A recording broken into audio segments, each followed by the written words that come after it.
تعالوا نعمل مع بعض النهاردة فطار صحي من غير عيش، طعمه حلو جدا وعالي بالبروتين. اول حاجة هنحتاج حبة من البطاطس وحبة من البصل، هنبدأ ان احنا نبشرهم بالشكل ده.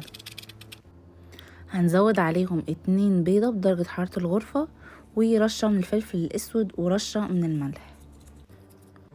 هنقلب المكونات كويس جدا مع بعض، وكده خلاص الخليط عندي جاهز.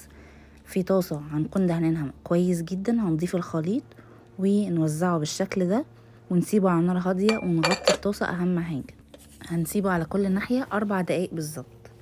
هنقلبه الناحية التانية ونسيبه برضو 4 دقايق. بعد كده ضفت كاتشب صحي، او ممكن تضيفوا صلصة بيتزا اللي انتوا عايزينه، وشوية من الجبنة الموتزاريلا اللايت، وقفلت عليه بالشكل ده. وهنسيبها لمدة 3 دقايق عشان الجبنة تسيح. اول ما الجبنة تسيح وياخد لون ذهبي كده بالشكل ده، كده خلاص الفطيرة عندي جهزت. بجد طعمها حلو جدا. طبعا الكاتشب والجبنة الموتزاريلا دول اختياري.